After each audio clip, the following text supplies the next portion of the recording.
Hello, everyone, and welcome back to another episode here of the Damage Report. Hey, Brett. It's weird that I'm not the one that triggers that anymore. It catches me by surprise. Brett, it's Friday. How's it going? Gosh.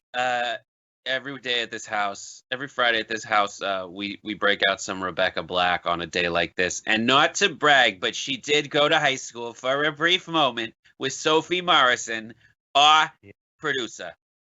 There's been a lot of talk about who went to whose high school on this Skype call today. I want to say something very specific about my frustrations with, I want to say, Skype right now. Because on my new computer by Artesian Builds, where you too can get up to $100 off by entering your TYT code at checkout, sir, it looks gorgeous on my end. Yeah. But via Skype, and that's what too. I've been encountering is my computer is a beast. I want to say 10 to 20 times better than yours. Yeah, because it's got multiple cores. I got multiple. Just want to say thanks and a shout out to Artesian Builds, who's making TYT hum. Okay, I'm sure yours is in fact actually better than mine. Yeah, no, and my shot looks great here, and when I stream directly to YouTube, when I stream through Twitch, looks great. Skype, which has been around since before there were computers to run it on, takes any signal and turns it into hot garbage, and there's no options to change that. It's not like you can, if you really want to push it, you can go to 1080. No, it's just, garbage. That's all you get, garbage. What the hell is up with Skype? Speaking of garbage, I'm also going to, on behalf of the Twitch channel, say there are new garbage people emotes available, which are gorgeous. Norma truly outdid herself. Not just on that, but also there's Dragon Squad emotes. What? How do you get these? Can you get them? You have to join. People, it's blowing it up. John is throwing something into a trash can, and also and it's green, and there's Dragon Squads, 2 varieties. God bless you. I see them flapping now. Oh, yeah, I see the garbage. I like that. That's good. Those Norma did great work on those dragons, although they are horrifying. And I will say that I never once imagined that my face would be a part of it. But cool. No, they're very cool. And I was surprised by that. I didn't know that those were coming.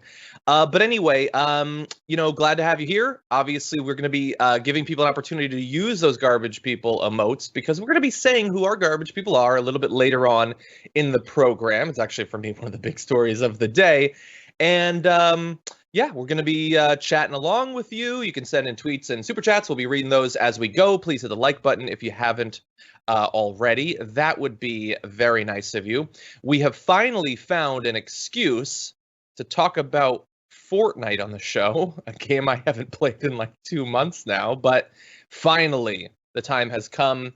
And with that, Brett, why don't we get to one of these awesome, huge stories we've got?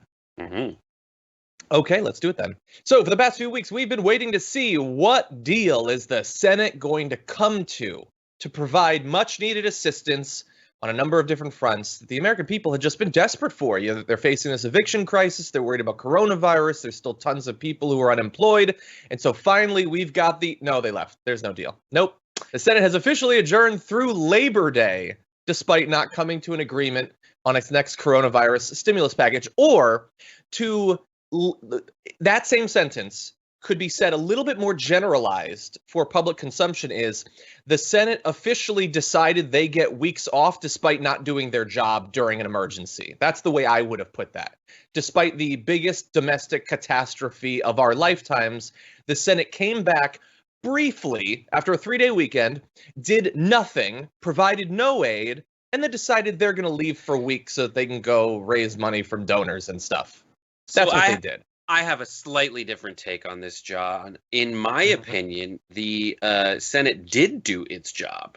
Its job is to make sure that the people who donate to them are fine financially. And that has happened.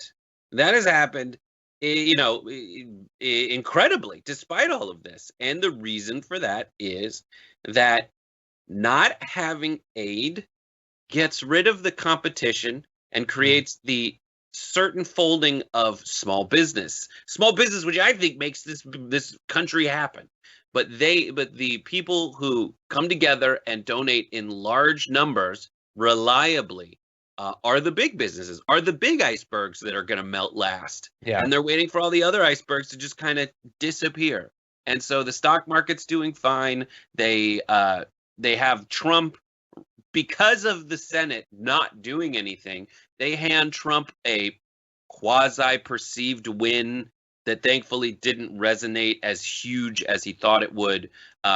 So with his fake executive orders, yeah. Their terribleness has created a situation where Trump can claim a victory by cutting unemployment benefits by 33%, which is insane. But and potentially you never even get that lower amount. And even if you do, it'll take weeks, but you probably won't. And even if you do, after the weeks, you will probably end up having to pay it back.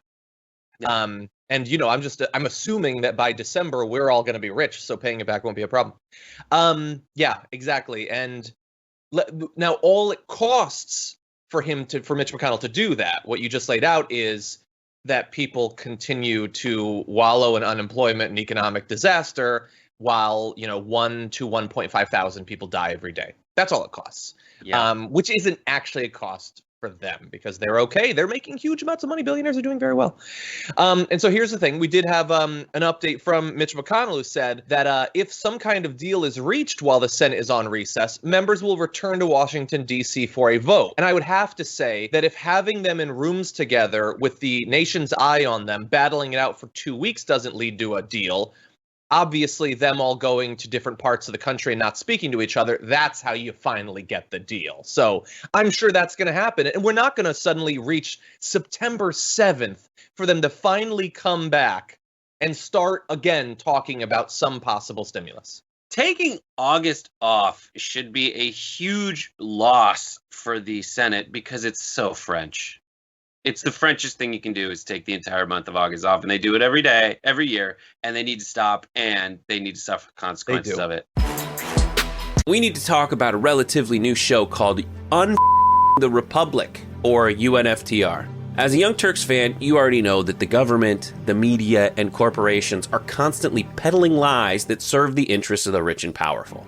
But now there's a podcast dedicated to unraveling those lies, debunking the conventional wisdom. In each episode of On the Republic, or UNFTR, the host delves into a different historical episode or topic that's generally misunderstood or purposely obfuscated by the so-called powers that be.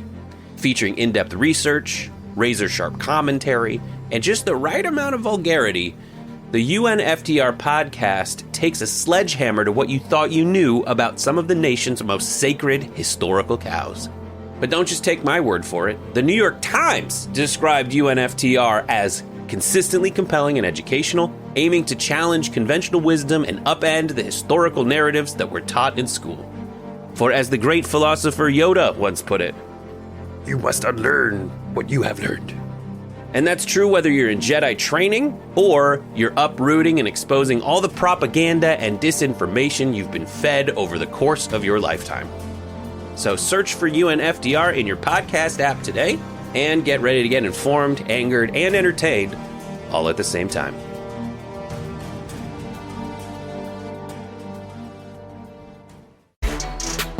Bernie Sanders finds this to be unacceptable, said during the worst economic crisis in modern history, it is shameful that Mitch McConnell and Senate Republicans think they can take a vacation while Americans face eviction and hunger. No, we can't wait. Get back to work and now and pass legislation to help the American people. But on that topic of getting back to work, if you spent last night on Twitter, you might have noticed that something new was trending and it started to bubble up when high-profile people, as well as regular Americans, started tweeting things like this from Andrew Yang. If our government doesn't get its act together, a general strike and mass unrest are around the corner. Congress, Mitch McConnell, do your job. I'm sure you will hear the same thing from the people you represent. And as I said, if they were on Twitter, they did, because hashtag general strike was trending at one point #1 in politics. I just randomly snapped that. That's 155,000 people tweeting about it. And so I guess there's a number of questions, but one of the questions is they have demonstrated to us time and time again, from the very beginning and on through to ever-increasing death tolls, that whatever whatever need we have and express for aid, whether it's public health aid, economic aid, all electoral aid, no one in a position of power to do anything about it is going to. And it doesn't appear that there's anything on the horizon that will lead them to do that. If you don't believe, and I'm saying this to everyone, if you don't believe that they're expecting to just ride out past the election doing nothing significantly different than they are now, I don't know what you've been watching during this pandemic. And so the question is a general strike the only way to possibly get through to them? Is to get millions and millions, as many millions of Americans as possible to say, oh, you think the economy is doing just fine for you? Okay, well, let's see if we can do something about that. Is that the only way that we can possibly get through to them and force them to do something approaching their job? Yeah. It's funny because you never hear about general strike in America. Anytime you go to Europe, it's someone's on some kind of massive strike getting like rights or whatever. But yeah, that's it. I just don't see it happening. I just don't see America affecting some kind of general strike. We just don't do it. It's not very us. It's this weird, I don't even like Stockholm syndrome of the people that you work for, that it's just, there's something about work is my identity in America, which is so crazy that it never gets to that. And this is one of those things that the main question for me, I guess, philosophically, as it relates to social media and mainstream is, I know that the news takes a lot of stuff from social media because it just makes journalism easier to go on Twitter. I can attest to that. What it does. It does. Is it like a pre-mainstream thing? Is it that the idea of a general strike will make its way into the streets of America tomorrow, or is the idea of doing a general strike something that is very real to this generation specific? Like you see Sunrise Movement, I know that's because you follow them and you always interact with them, that's listed as the example given. But yeah, because I follow them, so they showed right up at that, I know, but they surfaced up to that, but they also probably cross-reference it against like highest follower count to tell you that. Yeah, exactly. Is that an indication that America is moving more toward, in a number of years, being that general strike country? I would say, I mean, I also question whether it'll happen, but I do think that we're a country where it could happen in a way that we weren't 10 years, 20 years, 30 years ago. I definitely But think at the same time, there's no union. America isn't the union country it was in, a few decades ago. Like I get that. There's no cohesive. There's a gig economy wildly hobbled by this. That I did read somewhere that like they're just going to stop they're going to stop in some cities. I forget which, but there is no unified worker identity like there was at a time. Perhaps. That's what the Democrats said. And maybe a thing about Joe Biden being that like old timey Democrat is he has the opportunity to be like unions. Will he? Can he? But I know between now and then, that's not the window for the general strike we're talking about. Yeah, I mean, we'll have to see. I think I don't know what else could possibly get through to them, and if we don't get through to them, like how many people are going to die? How much economic damage? I mean, we see it, well, and more people are going to die theoretically as a result of the general strike. I mean, I've heard people say like, we should just have had everybody stay home in the wake of this. And I hate to be like the practical guy, but people stay home in the wake of this. Like, who's going to get you your stuff? And and I don't know. I mean, it's the great one of the great unanswered questions is, can America handle it? Is the ruling gajillionaire class insulated enough from this? Yeah. Like while this is all happening, healthcare companies just they doubled their profits. Yeah. Because no one's just kind of going to the doctor to get checked out. So they just keep taking in premiums. That's one way that they're insulated from this pandemic. Yeah, that's true. You'd have to have every Amazon driver stop, but it's not like this. There's no Teamsters for Amazon drivers. There's just I understand that, Brett, but I'm not. Obviously, the debate is not whether 0 people or 100% of the population should strike. No movement, however popular, is going to cause that. But theoretically, you could reach a critical mass that would break through and cause. They're always worried about uncertainty, basically, in Wall Street. Maybe that could do something. And I also don't think what I think needs to happen is a combination of both the labor-focused general strike, but also a massive protest in particular in DC. There needs to be some sort of like we are supposed to be able to. No, I understand that. I understand that. Yes, it is going to be big, obviously, and it is going to be complex, and it's not going to be up to me. But the thing is that they don't respond to the normal mechanisms we have for expressing our interests. I mean, that's been clear for a very long time. So something else needs to happen. And I don't know exactly what it is, but obviously we need to have a conversation about it, because right now we're being left to suffer and die during a pandemic, and they don't care. And they believe that they don't have to care. They believe that they're going to be reelected not caring, that in fact they can win the presidential election again not caring. And if we don't show them that they're wrong, then they're not wrong. Like, they believe that this is true, and I worry that they're right. And so something needs to be done. I don't know exactly what that is. It's complex. Maybe we can talk it out over the course of the next few weeks on the show, but we got to start having a conversation, because our government has fallen apart from top to bottom effectively. So we need to come up with something new to replace the normal checks and balances that we're supposed to be able to provide on our elected representatives. So there's been a lot of discussion about the Biden nomination. If he's going to be supported, what is it that is going to draw people to support him? And is whatever that variable is a good thing? Well, now we've got a little bit of data, although I'm going to make you wait for just a second. So I'm going to show you Donald Trump's numbers for this, and then we'll go to Biden. So the question is, what is it that leads you, the number one thing that leads you to support this candidate rather than the other in the presidential election? For Donald Trump, the number one answer with 23% of polls, or those polled, says leadership and performance. 23% of the country, or at least those respondents, are out of their mind. 160 plus thousand people. I like that. No. That's not what they mean by performance. Not job performance. They like that it's all performance. It's just one big stupid performance. That's a good point. 21 is his issue/policy positions. I would say they like him more for his issues rather than his issue. They like all of his personality issues. He is not Biden is 19%. That's true. 17%. He's for the American people and values. Which ones? Who cares? 16% are just doing it for purely partisan reasons. That's a pretty low number, actually. 11%, he tells it like it is, his personality. Oh, you do not want to be in an elevator with a his personality voter. And 12% is other. I guess QAnon? I don't know. Something like that. 13% wouldn't say. Just answer the question, America. Jesus. But anyway, before we move on to Biden, anything from that, Brett? It adds up to more than 100, so it's just like, hey, what are your thoughts on anything? Do any of these look tasty? Mm-hmm. Load up your plate. I like that he is not Biden. Like, the psychology of someone filling out a poll when that person is a Trump supporter is hilarious. Like, you're kind of shocked. They must limit the number of things you can say, because I would say that probably if you're a Trump supporter, you're like, yeah, everything. All of the above. Well, I believe for this you were allowed to pick one thing. I don't remember. I don't know exactly why. It could be rounding, maybe. I don't know. I mean, it's obviously more than 100. The way that it's worded in the larger graphic that I have is the main reason. I don't know. Main reason. Maybe they allowed. Gotcha. But anyway, and they're just bad at following directions. Maybe that could be true.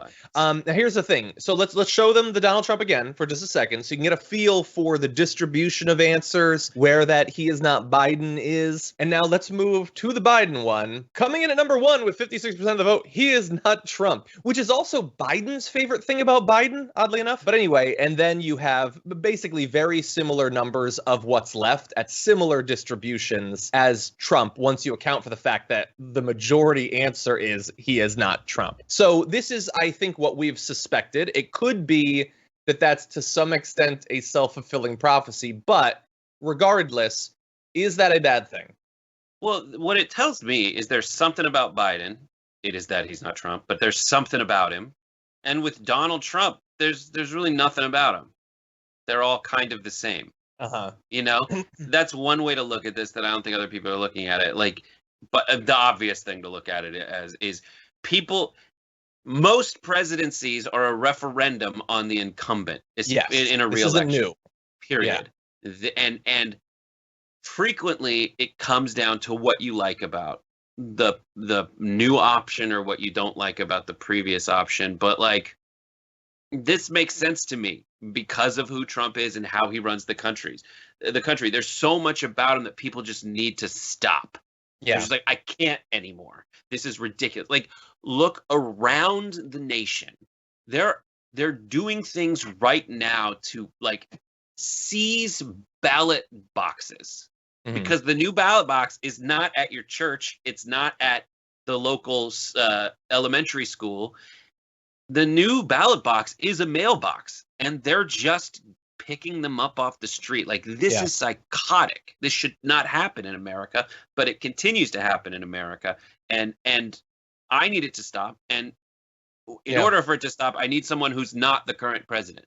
Yeah, that's true. I don't know if this exact same comparison has been done in past elections. I would assume that the challenger, he is not blank, is probably fairly large. As you said, these are referendums. Now, look, in an ideal world, as we've been saying for a long time, anyone who supported, for instance, say Bernie Sanders in the primary would hope that Bernie was the candidate and his issue/policy positions, or he is for American people and values, because for a lot of people, the way ideology works, those are going to sort of fill the same box, would be the huge percentage that it's I'm picking this person for what they will do. That would be ideal. But looking at this, is it bad for Biden that a lot of people like that he's not Trump? Not necessarily. I mean, he's still winning in the polls. And I would say, I know that a lot of people will respond with, I've heard a lot over the last 4 years, don't vote based out of fear, or don't vote against something, vote for something. And I would have to say that with all due respect, I don't really think that either of those things actually means anything. I don't think that that's how voting works. When you choose between two things, you're doing a comparison. Some people might only think about one or two things when they do that comparison. Some people, if politics is their life, they might think about 20 or 30 or 40. But at the end of the day, it is a comparison between two things, and you choose one out of those. And by doing that, you're voting for something and against something. And the thing is, I know that it can feel good to present someone else's voting behavior as being this emotional reaction, that it's just fear. But I would say that for many of these people who would vote against Trump, no matter who the candidate was, first of all, they're allowed to be afraid. His policies are devastating. But really, that's sort of just a convenient out to say that they're just having an emotional reaction. What if they've been watching for 4 years and they oppose his policies? Can't they vote against that and not have it denigrated as an emotional thing? And I know if we're going to have this thing out there, too, that's, don't voter shame, that is a form of voter shaming to say you shouldn't vote based on fear. It's such an insane, I'm sorry to call everybody out, but it's I would say with all due respect, but yeah. I'd say with all due respect, it's such an insane privileged position to be like, but how do I feel about this? Right now we're saving America from the end of America.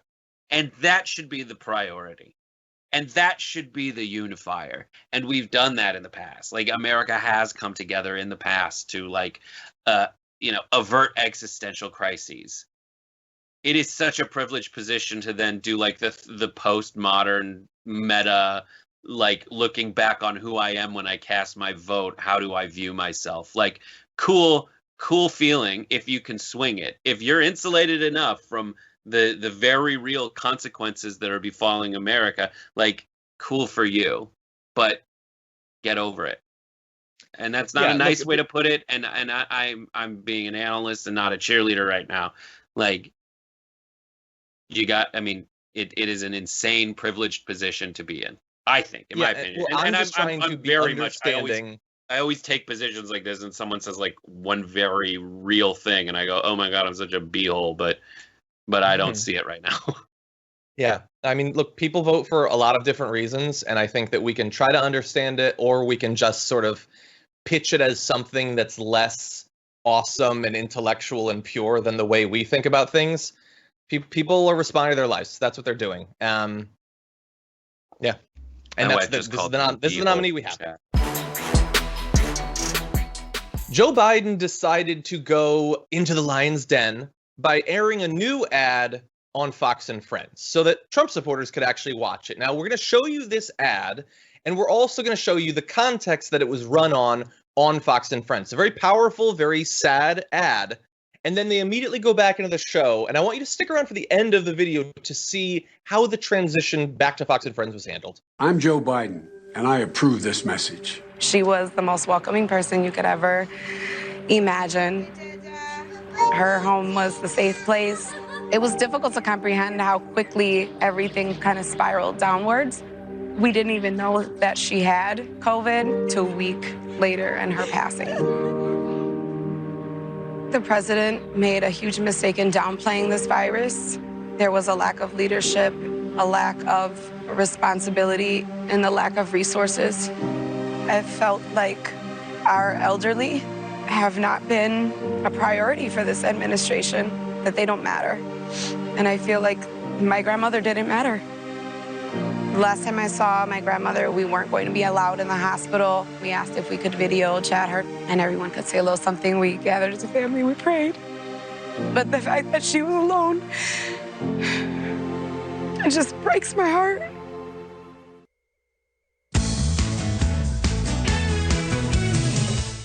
We are family. Okay. So I did it. We can't, John. You can't. We can't. Okay, so look. I saw it. Yes, I they came back with "We Are Family" playing. Family, get up, everybody, and say, get up, everybody. I should have thought that. You'd get a strike. I get that. Anyway, they came back to the actual music. Pre-lap and post, John. Don't worry about it. Anyway, we're family. We take care of each other. Yeah, so after that devastating ad about the damage that has been done to countless thousands of American families, they came back with "We Are Family." Now, look, I guess in their defense, it is unlikely that they knew exactly which ad break it would be in, I think. So I doubt it was intentional. Certainly doesn't look good for the president, and that ad was devastating. And the thing is, look, I don't, like, to some extent, some people might think it's, exploitative or something like that. But you could literally make 100 ads like that every day between now and the election, and everyone would be just as devastating, just as honest, and probably just as necessary to get people to realize that although many people have skated through the pandemic without, getting sick, without dying, lots haven't. And I think it's been too easy for people to forget about that. I see it all the time when I walk around my neighborhood and I see people without masks. I go to the park, and literally almost nobody has masks. There's been so many people who moved on from this thing, but a lot of people aren't going to be able to. Dude, it's so nuts. I go to the beach and see thousands of people just not care. Like big bonfires, people gathered. No one, like a large portion of people don't care. And it's so frustrating. It is wildly all of it is frustrating. Every aspect of it. Because I talk to people who are like, listen, it's just like the flu. They're still saying that.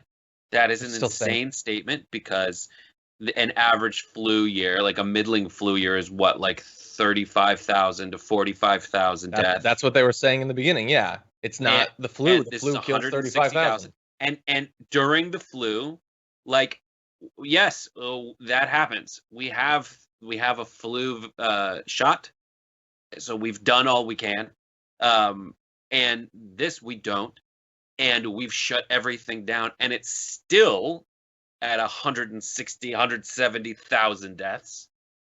Yeah. Anything past that, if you're still arguing, you're just trying to go back to some kind of normal, and I do understand that, but it is not normal.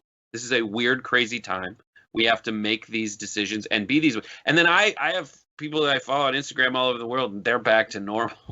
And a lot of them are back to normal. They're at the fine. beach, and yeah. And we don't have that luxury because we thought we were living this luxury because we thought we had the luxury. Yeah, and we could have. There are major countries that we talked about yesterday on the show. There are European countries that have logged days with 0 deaths. And we're bigger than them, sure. So maybe we wouldn't have 0. But it could be 50 or 100. It could easily have been 100. But unfortunately, for a lot of reasons, I think the single largest reason is complete lack of interest in protecting us on the behalf of the government. And that's, mostly Trump, but not just Trump and not just Republicans. We're not going to do that. And then you combine it with all of the particular personality characteristics of your average American.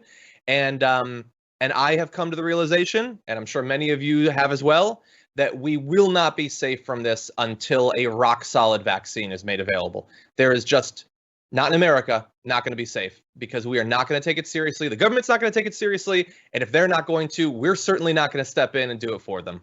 But anyway, I want to say that ad notwithstanding, watching Fox and Friends or any morning news show is that experience anyway. They're all victims and recipes. Like, that's the Today Show. That's Good Morning America. They're all like, and you watch like them go. And 40 people were murdered by bees. Coming up, how's your barbecue going to be with this new melon baller technology? Yeah. You're just like, what? That and that's huge. That's the usual. I feel crazy while watching that show. Yeah. But there should be some sense of responsibility that Fox and Friends feels when it's not the happenstance coming back from a sad commercial. Within their own show, they still do that. They're still saying hydroxychloroquine's cool. They're denying the fact that Trump said.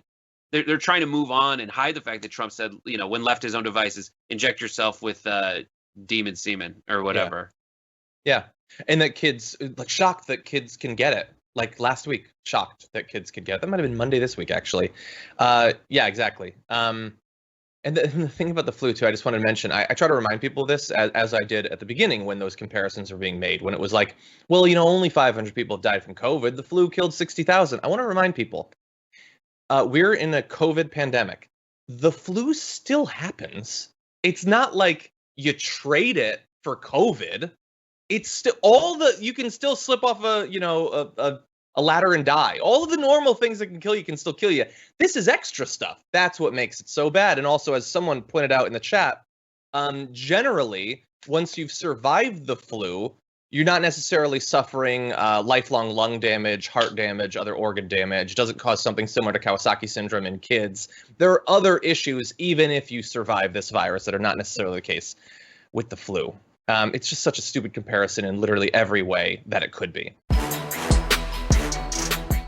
Ed Markey is fast approaching the big primary with Kennedy. A needless primary where Kennedy, in pursuit of his own political ambitions, is deciding to take down Ed Markey, even though he's one of the better senators. In fact, on the issue of climate change, one of the best senators we have. Well, Markey's got a new ad. It's a 3-minute ad. You can see the full thing online. I just want to show you a section of it because it's powerful. And make sure you watch the last few seconds of it because there's an interesting little historical dig there. There's an invisible contract we all signed at birth, a promise. Every hour we work means longer days of freedom and security. It paved the road in your neighborhoods, and it added up to a country. But when crisis hit, Trump's government abandoned America. We asked what we could do for our country. They looked for what they could take. But there's a truth written in every history book. If you break the sacred contract, the people make a revolution. All across America, the essential people are demanding a new deal. Well, they call me the deal maker. I put the deal on the table, but the people make it impossible to refuse. With 500 laws on the books, you think I'm going to stop now? They wish. Green New Deal. Congresswoman Alexandria Ocasio-Cortez and Senator Ed Markey introduced their Green New Deal. Stop climate change and create millions of good jobs in the process. We got to absolutely crush Donald Trump in November. But if we're going to end this era of chaos, that won't be enough. We got to make sure President Biden signs the Green New Deal. We can't wait. We've got to have folks in the United States Senate who are willing to stand up for working people. That's who Ed Markey is. I need Ed Markey in the United States Senate. We asked what we could do for our country. We went out. We did it. With all due respect, it's time to start asking what your country can do for you.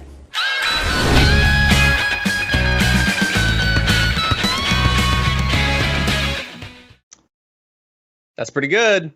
What do you think, Brett? I like it.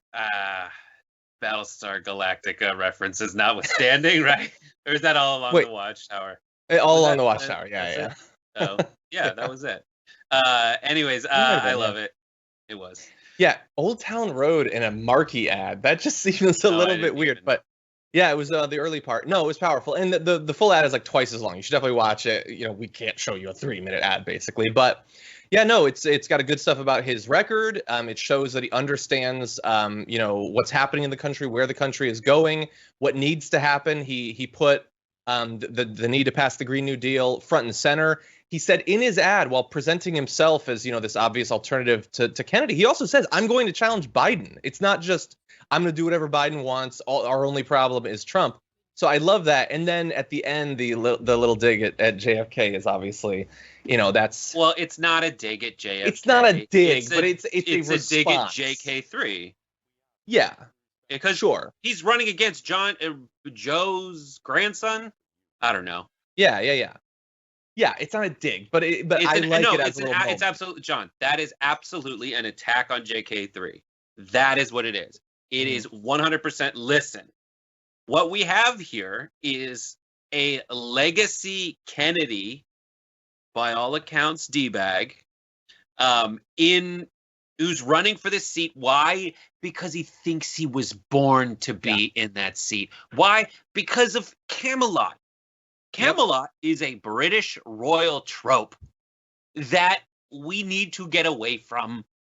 You need to earn things in America by your accomplishments. That is the only thing this ad is about. This ad is just about, we're not going to put a Kennedy, we could put a Kennedy there if he earns it, but we're not going to put a Kennedy in my seat unless he earns it. And you know what's so sad about America? The sad truths is that name recognition is 9/10 of the law of elections. Like, people know the Kennedy names. And we all know that his twin brother, Matty Kennedy, is a much more fun person.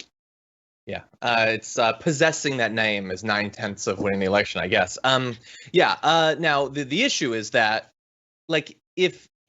how could he not have known that a lot of people are going to see this race, this challenge against Ed Markey, who's, he's one of the good ones, one of the better ones, would be like, what? So why are you challenging him, other than political opportunism and ambition? And I haven't heard an answer that I buy as to why now, why this race, why take out Markey. And it seems like it might be hurting him. So in a new poll, Markey leads Kennedy among Democratic and Democratic leading voters, 51% to 36% in the poll, with 12% undecided. That's much closer than the same poll back in February, where Markey was only up 3. And I saw a few polls where Kennedy was actually up by a little bit. It seems like, at least according to this poll, that things have moved much more in the direction of Markey. Probably because you said it was closer now, but you meant it's not. I meant it was closer before, yeah. And so now he's up by a good bit, and I think that's partially the endorsements he's gotten, the institutional support from things like the Sunrise Movement, and that ad's certainly not going to hurt, I would guess. It's good because I understand the instinct for a lot of American moderate Democratic voters, which is like, I know what's going on.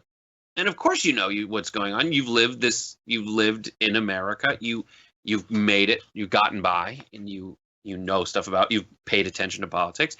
And what's good about ads like this from Markey is, and that's the job of political advertising, is to let you know, frame things in a way that you could potentially see and say, actually, you're right. And I think what happens so often is you'll just see a Kennedy.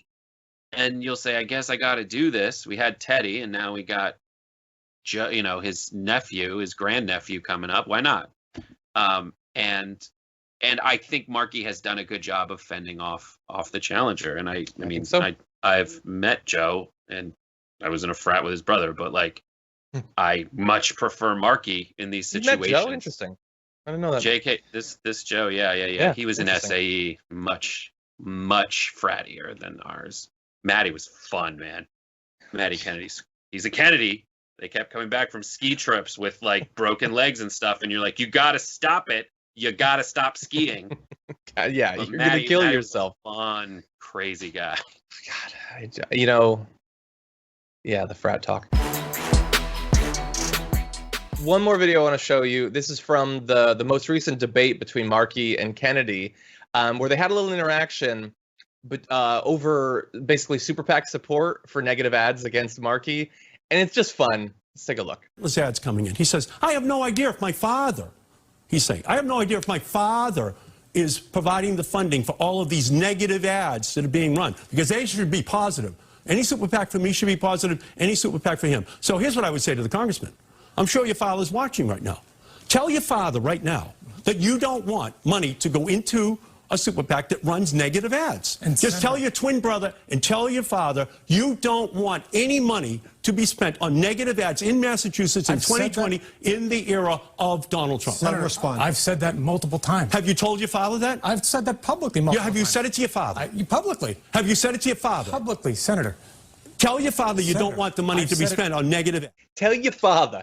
Tell your father. You gotta love it. I knew Brett would love that. You sound if my Tell your father ever tells me. It's so weird. Don't you talk about my father. I'm just picturing drunk Maddie Kennedy in the.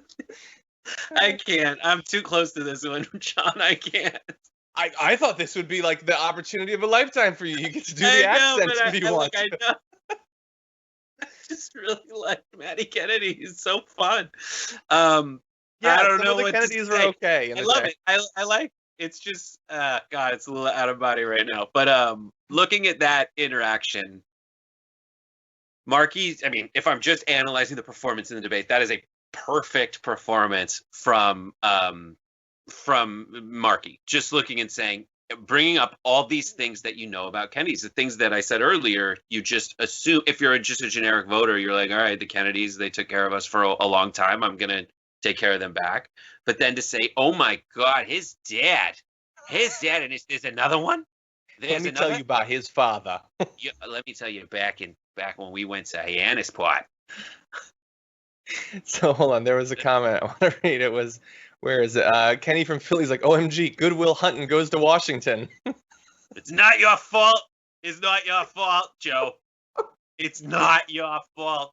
Yeah, I want a headline in 2 weeks after the primary, the next morning. How you like them apples? You tell your father and your twin brothers, Bobby, Timmy, Ricky, Donnie, Billy, Kimmy, Toppy, Poppy, and Bo. Wait, there was a little bit of Ted there. I don't know if you remember that part. Like this. Ted was more like this. I mean, when he was reading off all the women, the most common names. Anyway, look, it's a funny video, obviously, but Markey has to crush him.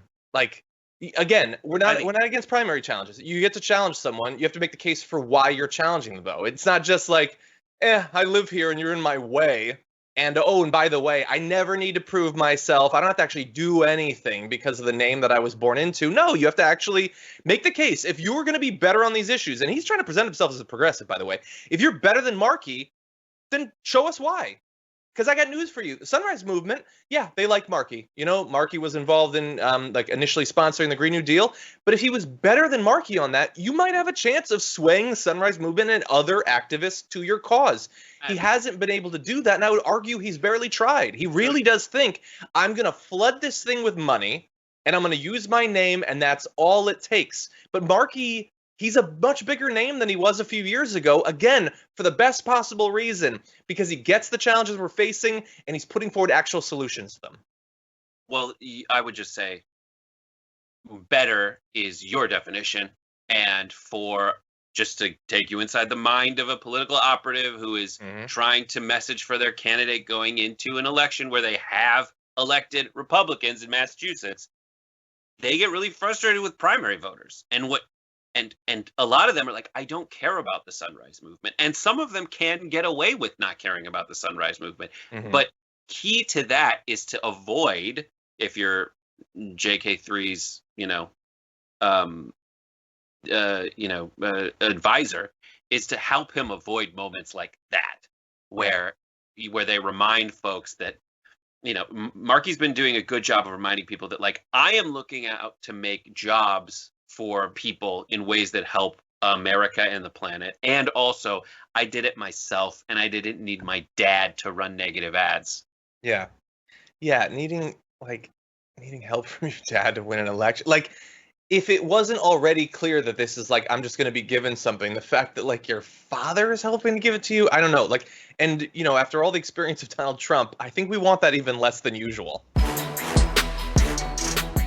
We're in the middle of a big tech battle royale, and it all started after Epic Games announced this morning that it was this is yesterday, that is encouraging Fortnite players to bypass Apple's in-house payment system at a 20% discount. So they make Fortnite, you can buy the in-game currency. Normally you pay through Apple and they take a cut, but Epic wanted to do it themselves and offer it at a cheaper rate. Now that's an intentional violation of Apple's app policies. And in response to that, Apple has removed Fortnite from its app store, claiming that Epic wanted a special arrangement that other developers don't get. That means that if you've already downloaded Fortnite, as many people have, 250 million people have played it. If you've already downloaded it to your iPhone or iPad, you can still use it. But it means that Epic won't be able to update the app. And so potentially a large number of users could get taken away. So that was the first volley in this battle royale. The second was that Fortnite also was then kicked off of the Google Play Store for Android. Nintendo, we're looking at you. Don't make any sudden movements. And so in response to that,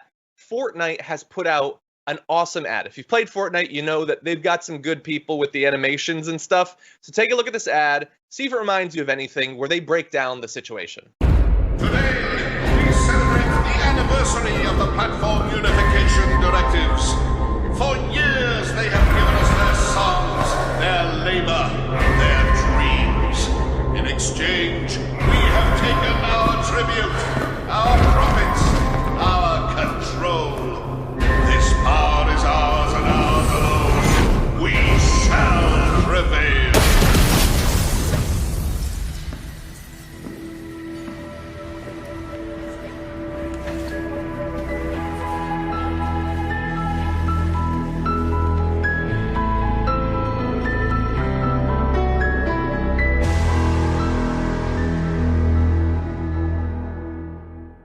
So that's obviously a reference to the classic Apple ad. I think we have that we can put up as B-roll as we continue to talk. But Brett, this back and forth, who do you see coming out on top in this? I see Apple coming out on top of this. Really? Interesting. Yeah. Just because they're the platform holder? Yeah, basically what they're arguing against, as I understand it, and correct me if you read it a different way, is that they're frustrated that Apple is the one who is able to basically say, listen, I've made this platform where commerce happens and I need to wet my beak. But instead of just wetting the tip of their beak, they're taking like 30% of all the take. Yeah. And this is Fortnite saying, by the way, I'm the biggest game in town, so why don't you give me most favored nation status at the very least? And maybe you could also, give them the benefit of the doubt, lower the amount that you're taking from other app developers and other people who are placed on the same commerce platform. Mm-hmm. And they're trying to throw their weight around because the ability to have the game on the platforms of Android and iOS came much later than the one they made all their money on at the beginning, which was PlayStation, Xbox, and PC. Thank you for acknowledging that PCs exist.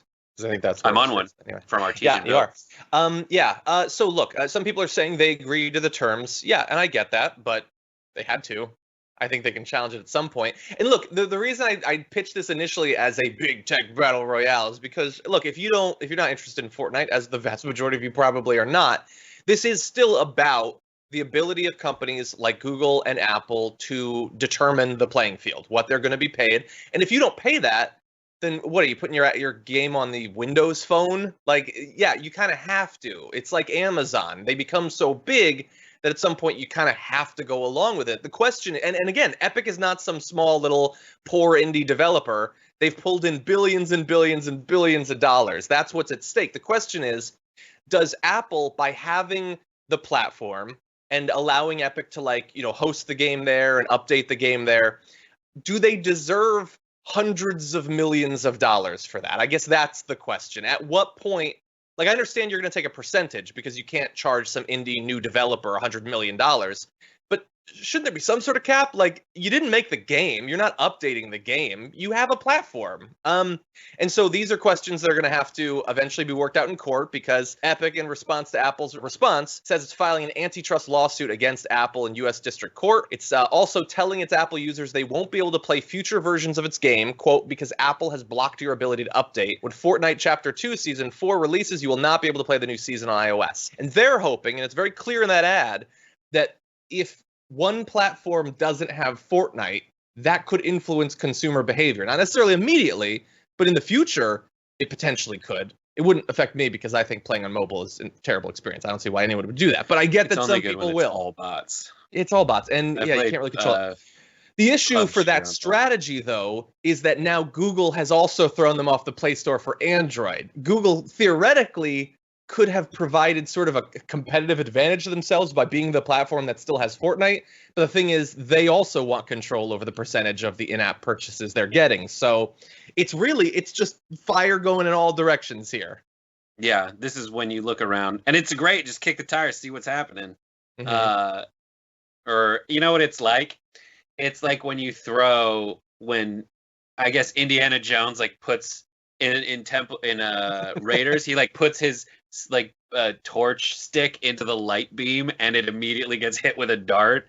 That's what Fortnite's doing. They're just like boom, and it just all gets hit, and they're still safe because they have. I don't know what the breakdown is, and then also like they do make a lot of money off of just random stuff you can buy, but there is a way. I think it's a genius move for them not to update it if you're Apple trying to be terrible. And Google trying to, quote, be evil, because that's what they're doing. You're just blocking the next season, because Fortnite makes it very easy for you to, if you play enough, get like the cool extras from the game, like enough cool extras from the game just by playing enough and leveling up and getting free V-Bucks. Yeah, it's going to be interesting to see, although I guess we won't. It'll be behind closed doors. Who is going to really lose more out of this if this stretches to a week, a month, a year? And how does that influence? How long will they hold out if hundreds of millions or billions of dollars are potentially on the line? I don't even know what percentage of the player base is on mobile or makes their purchases on mobile, because couldn't you conceivably make the purchases on your PC, for instance, and then use the currency on mobile? It's a complicated world we live in. And the thing is, it's not like Apple can just be like, well, they already purchased the game, so they're not going to go purchase it somewhere else. It's free. So yeah, there's a lot of what makes modern gaming and tech what it is all being combined into this battle. And that's why I think that this is an interesting thing to keep an eye on, even if you don't care at all about Fortnite or gaming at all. This affects all sorts of apps, theoretically. I also love that the hashtag, the like small hypocrisy is, it's hashtag free Fortnite, but it's all about how you can pay for Fortnite. Totally.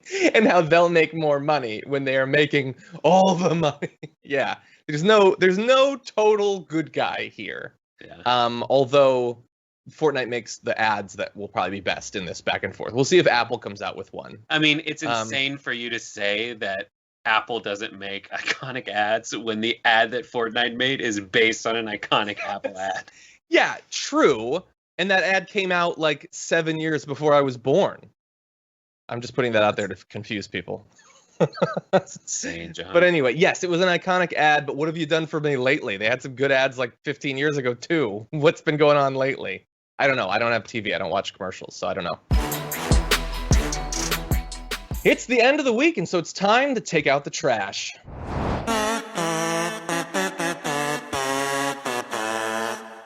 Okay, so it's time for garbage, people. So why don't we talk about my garbage person first, because that's what we're going to do.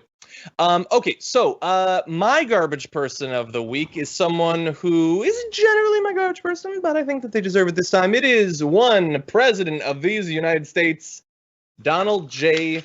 Trump, for a particular reason. And I want to show you what that reason is. He's been doing his press conferences recently. Here's a question that he fielded. Take a look at this. I have 2 questions. The first one on domestic politics. There are claims. Can't understand a word you're saying. There are claims circulating in social media that Kamala Harris is not eligible to run for vice president because she was an anchor baby, I quote. do you or can you definitively say whether or not Kamala Harris is eligible, meets the legal requirements to run as vice president? So I just heard that. I heard it today that she doesn't meet the requirements. And by the way, the lawyer that wrote that piece is a very highly qualified, very talented lawyer. I have no idea if that's right. I would have assumed the Democrats would have checked that out before she gets chosen to run for vice president. But that's a very serious. You're saying that they're saying that she doesn't qualify because she wasn't born in this country. Okay, so I obviously hate that answer. I hate that it took 72 hours for us to launch back into birtherism and all that. But I would also say, as much as I hate the answer, also hate the question. Why are you pitching it as being up to him whether she is eligible or not? I don't know who the questioner was. No, she is eligible, as we'll get to. You don't set it up as a thing that he gets to decide. And by the way, he used that because the last thing he said in that video was, oh, so you said she's not eligible. And I don't know. I'm not saying anything. I'm not making claims. I'm just saying some guy said it, and, we don't know. And the Democrats really should have checked it out. Apparently they didn't, so I guess she's not eligible. In that, he appeared to be referring to a widely discredited op-ed article published in Newsweek, by the way, the new Newsweek, by John C. Eastman, a conservative lawyer who's long argued that the U.S. Constitution does not grant birthright citizenship. It's an interesting idea. That's also not true. It's ridiculous. And just because he happened to have gone to law school at some point in the past doesn't make it any more true, as well as anything related to it, such as whether Kamala Harris is eligible to be VP. It's not just Trump, by the way. You also have Jenna Ellis, one of his advisors, retweeted Tom Fitton saying, well, we're just asking questions. We don't know. No, but we do know, though, because under the 14th Amendment, all persons born or naturalized in the United States and subject to the jurisdiction thereof are citizens of the United States and of the state wherein they reside. Senator Harris was born to immigrant parents in Oakland, California. That fact alone makes her a natural-born citizen and thus eligible to serve as either president or vice president, regardless of what Jenna Ellis or Tom Fitton or some discredited lawyer or Donald Trump think about it. It is as simple as that. And so it's garbage. So in the tournament to become Attorney General of California, this guy, John C. Eastman, was eliminated in the semis. He ran to be Attorney General and lost in the primary that led to the election that Kamala Harris ended up winning. This guy is Captain Sour Grapes. This guy also wrote an op-ed about how, no, Ted Cruz was born in Canada as his parents were voting in Canada. And it's very obvious that guy can be president. Yeah. The Republicans are the worst at this because let's just go through the list of Republican primary candidates who were born in other countries. John McCain was born in Panama. Mitt Romney's dad was born in Mormon colonies in Mexico, and he ran for president, was in debates and everything. And it is insane to me that these guys, it is an insane thing to do.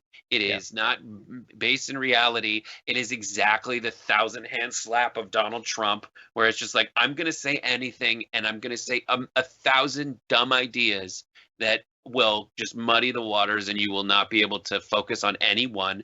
And it's also so lazy. It's just what's that bag that I have? Let's just do birtherism. She's brown. Yeah. Exactly. Yeah. And we'll remind people, back in 2012, he tweeted, an extremely credible source has called my office and told me that Barack Obama's birth certificate is a fraud. We don't know for sure if that was John C. Eastman, who was that incredibly credible source, but never turned up anyway. That was pre-rando capitalization Donald Trump. Exactly. That's true.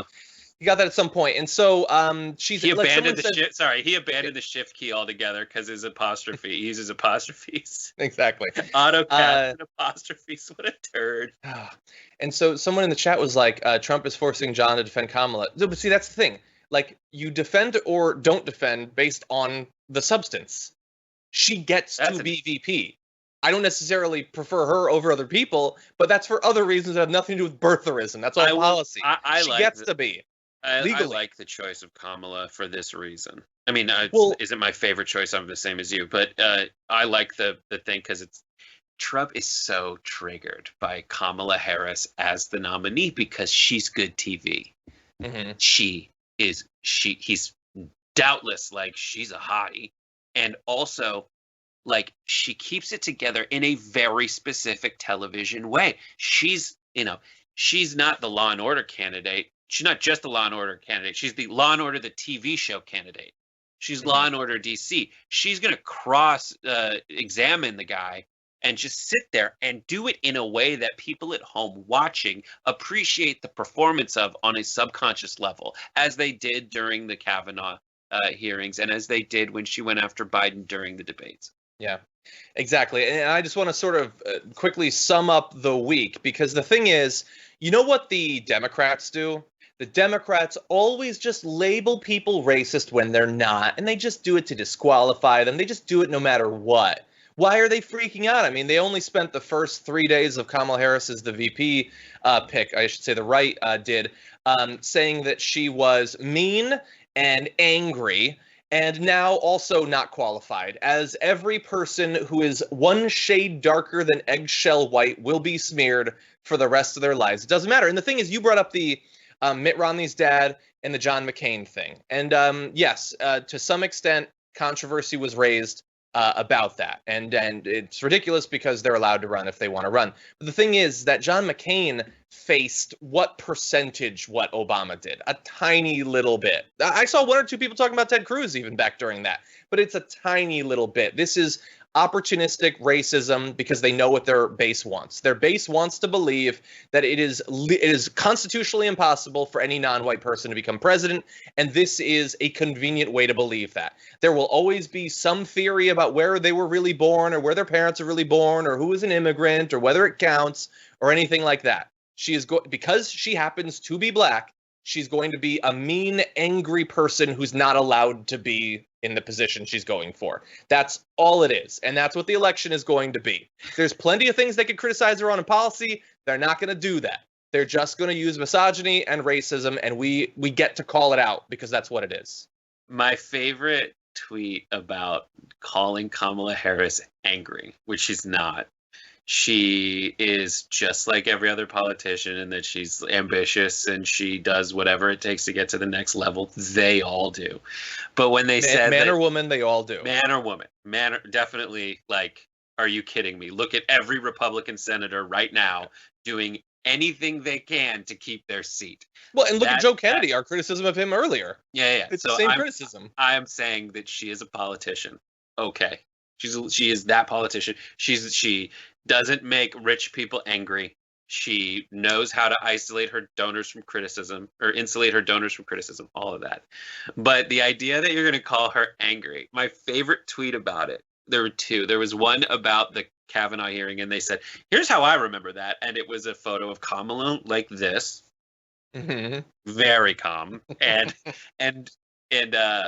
Kavanaugh like, oh, he's like, oh, this is horrible. God, I like beers with sweet. I like beer. I like beer. He was a little whiny brat, you know? Okay, so there's that. And the second one was the only angry woman I saw at and this is sexist and terrible, but the only angry crying woman I saw at the Kavanaugh hearings was Lindsey Graham. Oh, okay. And they has the anger. Just like, he freaked out. He really did freak out. God. But so in garbage. a context of going after people based on how they frame things and tropes and the kind of folks they are to get under their skin, I liked that response tweet about Lindsey. Yeah.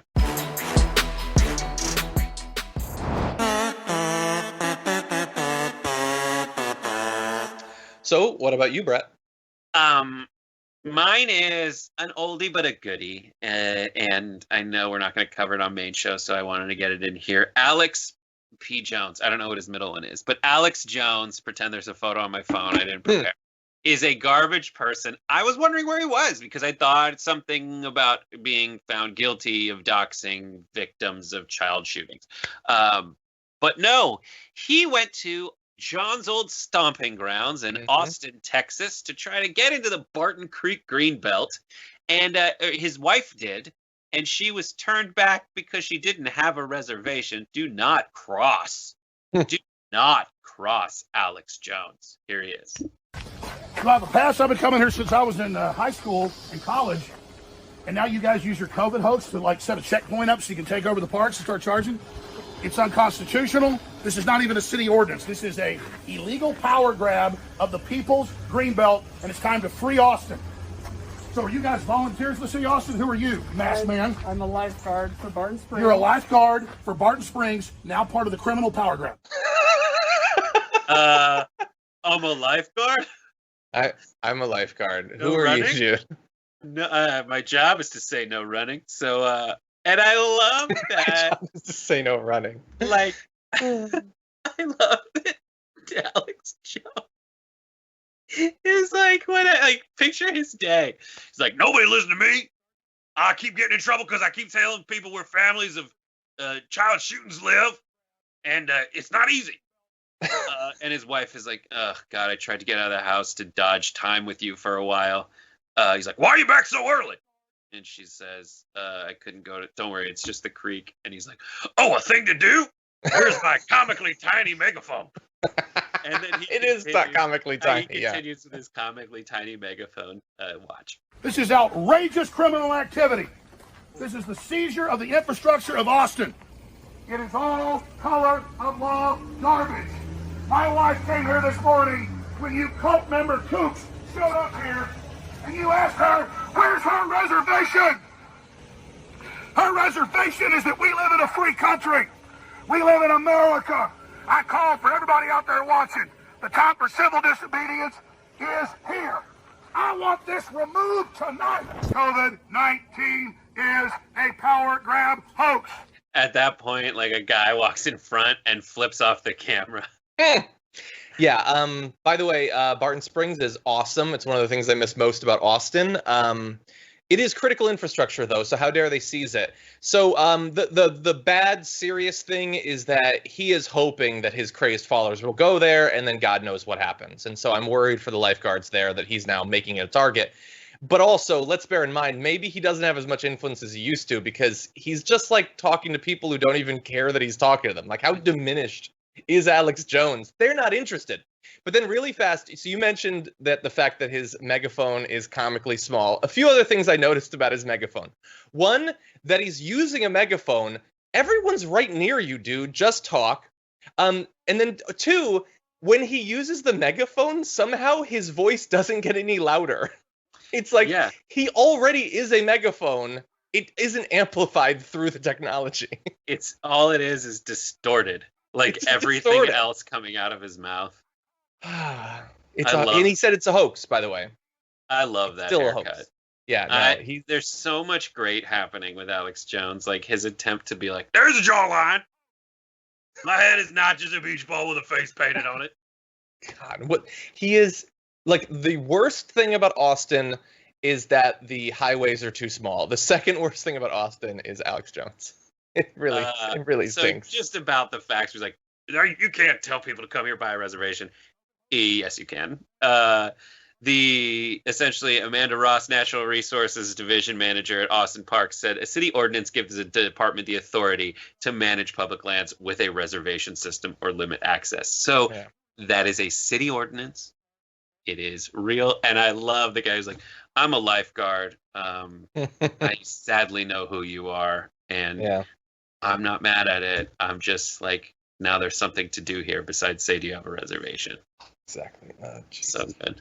Yeah, what a sad. You know what? And I know that some people used to watch him just for fun. It's not fun anymore. He's just kind of a pathetic parody of himself. Just go on YouTube and just search Tuck Buckford. It's the same thing but more fun. It's actually funny. And nobody gets doxxed. Okay, Brett, really fast. I just need to mention who the community garbage person of the week is. Over at the community tab, every Thursday, we post the top 4 suggestions so that you all can vote. 16,000 of you did yesterday, and with 76% of the vote, that's about the highest I've ever seen. Trump's Postmaster General for sabotaging the Postal Service. That is a very good pick. I definitely support that. Next, we have anti-maskers for harassing essential workers. That's 11%, and technically that's crossover with Brett. And 7%, Ben Shapiro for subjecting us to a swap performance. And 6%, the bikers and Sturgis for flooding the city during a pandemic. So 4 good choices there, but what a runaway winner. So thank you to everybody who voted in that and made those suggestions. Brett, as always, thank you so much for joining us. It's great to have you. Thank you, and thanks to Norma for making the emotes, and everybody for using them, and Ike Dar for the gifted subs, and all you folks. Watch Happy Half Hour tonight. My wife, the Brooke Marks, is on it. And Awesome. then later after that, as we said, but our mics were off before the show started, obviously, Common Room tonight at 6 p.m. Pacific, 9 p.m. Eastern. Myself, Bree Esrig from the old Pop Trigger days and SourceFed and all that. And then Ellery Smith, great comedian. And then Smastron from Twitch will be on, and you're going to love it. Nice. Sounds like fun. I'll talk to you soon. Bye. The past few months have not been kind to American workers, and that's even in comparison to the normally poor treatment they've received from America over the entire time that we've been a country. But there are opportunities on the horizon, and so I'm very excited to welcome to the show for the first time the founder and president of the Dolores Huerta Foundation, co-founder of the United Farm Workers, labor leader, and civil rights activist, Dolores Huerta. Welcome to the Damage Report. Hello, nice to be here. Thank you so much for joining us. There's a lot that I'm hoping we'll get an opportunity to talk about. But before we launch into some of what might be possible in the near future, there's a few recent developments that I would love to get your perspective on. Starting with the fact that the Senate negotiations to provide aid to those who have been unemployed, workers who are incredibly uncertain about the state of the economy, those who are being afflicted by the pandemic. They've now gone on recess for 3 weeks, and so no deal was reached, no aid is coming. What do you think about the way that the American workers and those who've been recently unemployed have been treated by the government during this pandemic? Well, you might say the American workers and the American people, this is so heartless of them to do this. We know that unemployment insurance ran out for people over a week ago. And how are these families going to pay the rent? How are they going to get food? I mean, this is so heartless. And this definitely calls for some kind of a voting revolt, you might say, so that people can really throw these people out of office, those that are responsible, to bring this much suffering on the American public, on families, on children. I mean, this is unconscionable, unconscionable. And I have to say that while I obviously don't have very high expectations for what the government is going to provide to workers, the idea that they passed effectively one bill at the beginning of this whole experience, and really there's been nothing since then. And since that first bill, over 100,000 additional workers have died, tens of millions have lost their jobs. It's surprising the extent to which they seem to feel that there isn't going to, you mentioned a revolt of voting. They don't seem to be afraid of that. It's as if they believe that the American people aren't going to respond in a negative way to the way that they've been treated.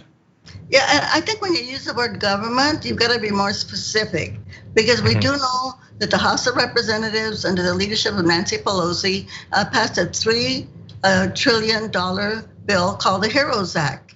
And included in that, there was, of course, all kinds of assistance, hazard pay for essential workers, which included farm workers, some type of relief for local governments, also money for education, all of the things, including some type of relief also for, many rural areas in our country. They don't have the broadband that they need, everything that we need in our country right now. And maybe not a permanent fix, but definitely a fix to get us through this pandemic. And $600 a week for people so that they could buy food and put some money on the rent, because sometimes we know that doesn't even cover their entire rent that they have, but some kind of relief. And to see that the Senate, the Republican leadership of the Senate, Mitch McConnell, and the people that are with him would just do this. And I mean, I think, we've seen all of these protests on the street, and my gosh, if we ever need something to be a march on Washington is right now. And we know we can't do that because, with the pandemic, we have to be socially distanced. We don't want people to gather together. But I think this is an outrage, and people should be totally outraged. And unfortunately, a lot of people, they don't really, like you said, when you opened up, you said the government. A lot of people think, oh, it's the government. They don't realize, no, it's the Senate of the United States of America, and it's led by this one Senate Republican, Mitch McConnell, and his cronies that are doing this. So again, when they tried to get rid of the Affordable Care Act, you had people that were storming the offices of the different legislators to say, no, we don't want you to get rid of this little Affordable Care Act that we have. the first time that really people had some way to get some kind of health insurance, and they had to back down. So I think it's kind of time that we do that again, that we just go to these senators' offices, the Republican senators, and if we have to picket in front of those, and definitely one thing that we can do, we all have cell phones, and a lot of us have computers, and just storm them with emails right now and say, what are you doing? This is like if you're in a war and you have soldiers that abandon their posts, their military posts, this is what this is they're going AWOL. They're going AL. They were abandoning their duties that they were elected for, and unconscionable. I think it's a very fair point. I would say that Mitch McConnell deserves the lion's share of the blame specifically. And in terms of, I agree with you that I think that people have to show their opposition to that. I think that there should be picketing, although as you say, we have to bear in mind that it is a pandemic. So with social distancing and with masks and all of that, I think that there might be. I'm interested in your opinion on this. There might be this belief that we're just about 3 weeks away or 3 months away from the election, or so, a little bit less than that. And so that's an opportunity to show how people feel. But I know that a lot of people are worried that with this ongoing assault against the post office, that there's concerns about whether their vote will actually be heard. And this attack against the post office is really attack against the infrastructure and the workers. So again, there's this labor angle that goes through the entirety of it, that postal workers are not being given the resources they need, and that might end up affecting the ability of the people to have their voices be heard in November. Yeah, I think this is all a political ploy by President Trump. He signed these executive orders, and he's saying they want to give people $400 a week, not $600 a week. He's going to take the money from FEMA. And here we have all of these hurricanes coming and these natural disasters, where again, where do we get the money for people when that happens? We get it from FEMA, because they're supposed to take care of the people that are the victims of natural disasters. And so I think that the president wants to put a spotlight on himself and think that somehow people are going to be grateful because they're going to get $400 a week, if that even happens, because we know that constitutionally he does not have that authority to do that, and to stop payroll deductions, which will of course hurt Social Security. And so all of these schemes that he wants to, I think, put the spotlight again on himself, so that somehow people will think that this president is bringing them some kind of relief right now while the Senate is out on vacation, really. And so I think this is just part of the political ploy. And then of course his attack on the post office is part of the same game plan. He's doing everything that he can to try to hamper the elections.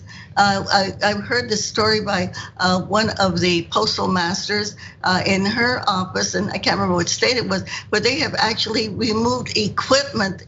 Right now they have removed the equipment that they are going to need in order to be able to process the mail that they now have. And that's right now, it's going to inhibit them in their current jobs of delivering the mail, instead of adding more equipment for the vote by mail, which we know is going to be part of the election on November 3rd. Yeah, I am very worried about that. And it's not like, before this period, it wasn't like the post office was just being showered with resources and help and manpower. They were already in a tough place, and now it's only gotten worse. Looking forward to the future, we now have our nominees for president and for vice president. I know that you were on the special on the Young Turks earlier this week talking about it was the immediate aftermath of Kamala Harris being chosen as the VP pick for Joe Biden. Now that we know that those are our two nominees, as someone who has spent the vast majority of her life advocating for American workers, what do you think about the prospects under a Biden-Harris administration for strengthening labor protections, labor rights, and all of that? How is that battle going to go over the next 4 years? Well, I have a lot of hope, and that is because one thing about Joe Biden, he's always been on the side of American workers. And we know that the rights of workers have been really decreased.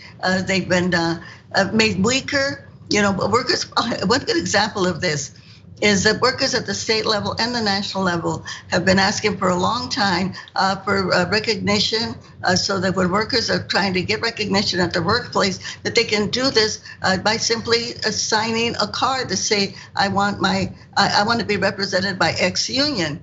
Well, okay, that has been turned down time and again, voted down. And you think about it, if your signature is good enough to get married, to own a car, to get a mortgage on your house, to get a divorce, then that your signature should be good enough to say, I want my union to represent me. And the other big problem that unions have right now, they win elections, but they can never get a contract because the employers take them to court, they do all these stalling techniques. And so the protections of not only workers, but of labor unions have to be strengthened. And here, we're talking about, okay, $15 an hour should be a minimum wage. And we know that in California, that isn't enough. In California, a minimum wage should be $30 an hour. And then it's pathetic when we think of many of the states in our country that the minimum wage is $7 an hour. Really? While we have these corporations that are getting richer, I mean, multi-billionaires, and the way they treat their workers, people like Amazon, they brag about how many electric cars they're going to buy and they're going to do this stuff for global warming. Hey, but what about your own workers? All of these drive-through, the fast food station. I mean, they really exploit younger workers. They don't give them enough hours. Companies like Walmart, where workers can't even get enough hours to get a health plan, and yet they make these billions of dollars. I mean, they can't eat the money, but they use that money to give it to the Republicans that they want to get elected instead of thinking at the workforce. So hopefully, we know that during the Depression of the 30s, and by the way, I was born during that Depression. I'm 90 years old. But out of that Depression came a lot of great things for workers. That's when they passed the Wagner Act, the National Labor Relations Act, Social Security. And hopefully, of course, we had a great president then during that period of time. So maybe now, after this crisis that we're living right now, this nightmare that we're living, when this comes out, maybe we can come out of it a lot stronger when it comes to economic rights and labor rights and universal health care, all of the things that people are really, really working very hard to make happen. Yeah, I obviously, I certainly hope so. And one of the things that has helped to sustain me during the period that Trump has been president is that virtually from the beginning, we have had people who have been organizing actively and publicly around a number of issues, whether it's opposing his Muslim bans or the changes in immigration, the locking up of children, on through to the civil rights protests that we have going on right now. People have been very active. One fear that I have is that once Trump is gone, that there might not be as much of a fire for getting out in the streets and making your voice heard effectively. That, hey, we'll have gotten past him, maybe things aren't so bad. Do you think that fear is wrong? Do you think that people will still be pushing for, even if it is Biden, to pass some of the changes that you mentioned there, that they'll still be active in response to the inequities that they see in America? Oh, absolutely. I think this young generation of marchers and protesters, they're not going to sit, they're not going to be quiet. We also know that in the House of Representatives, the Progressive Caucus right now is the largest caucus that they have in the House of Representatives. And so you have people that are working on these issues. They've been working on them for a long time, and they're going to keep plugging. And I think we're going to get more progressive people elected. And I think right now in this election, but definitely after the next election, I believe in 2022, we're going to see more progressives that are elected. And that's the one thing I think that the one danger that we have is that young people will not vote. That all of those people that are protesting out there, that they don't believe in quote unquote government, so to speak, and they don't realize how important it is that the things that we are fighting for, that they have to be enacted in terms of laws, legislation. Because if you don't have legislation, then you can't implement the changes that you want. And then there's no accountability. We have to have accountability and enforcement of the type of changes that we want. Otherwise, they might make some changes, you might say cosmetic changes right now, to take the heat off of them. And I'm thinking right now the large corporations that are putting out these nice ads and about Black Lives Matter. But hey, we want more than that. We want Black Lives Matter, Brown Lives Matter, Indigenous Lives Matter, Asian Lives Matter, but we want more than that. We have to get rid of this horrible income inequality that we have, where you have 10% of the corporation and the wealthy families like Walmart that own 90% of the wealth of this country. The resources of the United States of America, the richest country in the world, are not supposed to be in the hands of 10% of the corporations. I'm sorry, but those resources belong to every single citizen and resident of the United States of America, not just to the greedy few or the wealthy few, whichever way you want to, identify them. The last question I'll ask you is, you mentioned there that we have some good progressives that have gotten elected recently. Some are winning primaries, even in the past few weeks. And then you also mentioned that we have these corporations who are trying to pass off, a slick ad as replacing actual change being done. So I have the same sort of fear with politicians, that it's become very popular to present yourself as a progressive. Everyone seems to support the Green New Deal, at least in their rhetoric. So I'm curious, as someone you've been around and you've seen politicians, some of them good, some of them not so trustworthy. I have a lot of respect for your read on these people. Who are some of the individuals in politics that you see as being particularly trustworthy, that we should keep an eye on issues affecting American workers in the future? Well, I love to talk about the squad. These young women that are now in the Congress, led by AOC, and by Ms. Cortez. I think that they are kind of the leaders in this. They're very, very vocal. People are really looking up to them. We have, again, I mentioned the Progressive Caucus. We have Congressman Raul Grijalva from Arizona, who was a big leader and committed to the whole issue of the environment.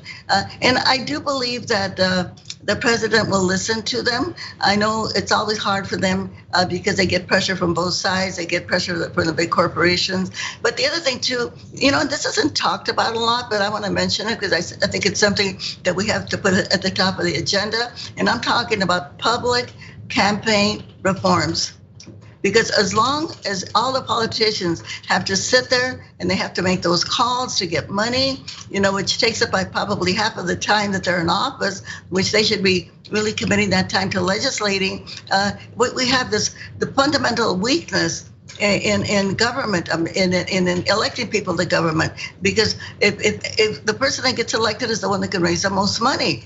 And this is wrong. We've got to be able to elect people on the issues that they support, on the record that they stand on, and it should not be related to money. So I hope that people kind of dial back and start looking at this as something that we have to really focus on. And I think everybody in the public will say, yeah, I'll give a few dollars, so that people don't have to spend all their money raising money, because it's not often how great the candidate is. It's how much money he has. And unfortunately, I think the institutions like the Democratic National Committee, they are part of the problem, because they also go along with this. If you don't have the money, my son ran for Congress, and he's a public interest attorney, has always done nonprofit work and with liberal issues. But, because he couldn't raise the millions of dollars that they say you have to have before we will even help you. We won't even put you on this red to blue list, or whatever it is. And because you don't have the money. Well, that means that we're always going to be subjected to have millionaires represent us, and not, because the majority of the people in the United States of America are not millionaires. So how can we always expect millionaires to have our best interests at heart? Not saying that some of them don't, they do. But for the majority, and I'm talking about all of the senators that are on vacation right now while people are hurting, this is the result that we get. I agree. I think it's the issue at the heart of so many other issues we're trying to deal with. And Dolores Huerta, I want to thank you for joining us on the show. It's an honor to be able to speak to you. Oh, you're welcome. Thank you very much for having me. Thank you. And people can learn more about our organization. Look, our website is doloreshuerta.org, doloreshuerta.org. Thank you very much. You're welcome.